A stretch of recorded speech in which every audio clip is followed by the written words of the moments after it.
আসসালামু আলাইকুম প্রিয় দর্শক, ছবি এডিটিংয়ের জন্য সেরা একটি অ্যাপস। আপনারা চাইলে এই অ্যাপসের মাধ্যমে অনেক ধরনের ছবি এডিটিং করতে পারবেন। আপনারা যেমন স্ক্রিনে দেখতে পাচ্ছেন, এটা কিন্তু অসাধারণ একটি অ্যাপস। আপনার যে কোনো ছবিকে আপনি ব্যাকগ্রাউন্ড পরিবর্তন করে একদম প্রফেশনালভাবে আপনি এডিটিং করতে পারবেন।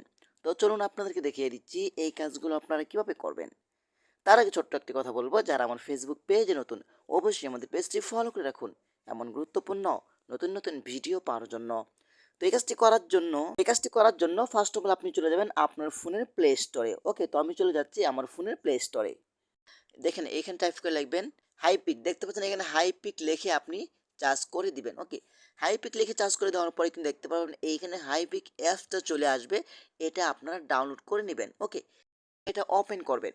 ওপেন করার পরে কিন্তু যা পারমিশন অ্যালাউ চাইবে সকল ধরনের পারমিশন অ্যালাউ দেওয়ার পরে কিন্তু আপনার গ্যালারির ছবিগুলো এখানে শো হবে। আপনি এখান থেকে আপনার মন মতো আপনি ছবি নেবেন। সাপোজ আপনাদেরকে দেখানোর জন্য এখান থেকে আমি এই ছবিটা নিচ্ছি। হ্যাঁ, এই ছবির উপরে ক্লিক করব।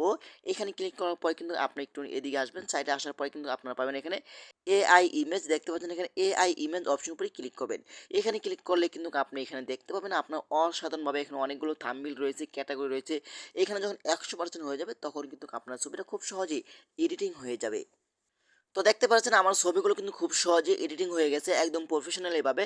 তারপর এখানে আসার পরে আপনি এখানে অনেকগুলো ক্যাটাগরি পেয়ে যাবেন। আপনি এখান থেকে মন মতো আপনার ইচ্ছা মতো আপনি এখান থেকে নিতে পারবেন। ঠিক আছে? তারপর ডাউনলোড করার জন্য নিচে দেখতে পাচ্ছেন ঠিক আইকন, এখানে আপনি ক্লিক করবেন।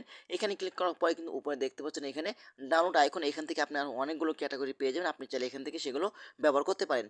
তারপর এখান থেকে ডাউনলোড আইকনের উপরে ক্লিক করবেন। তারপর এইখান থেকে আপনি এডিট মোর এখানে ক্লিক করলে কিন্তু আপনার ছবিটা ডাউনলোড হয়ে গ্যালারিতে চলে যাবে। তো এভাবে চাইলে কিন্তু আপনারা খুব সহজেই প্রফেশনালভাবে ছবি এডিটিং করতে পারবেন। তো আশা করি আজকের ভিডিওটা এ পর্যন্তই। ধন্যবাদ সবাইকে। আসসালামু আলাইকুম।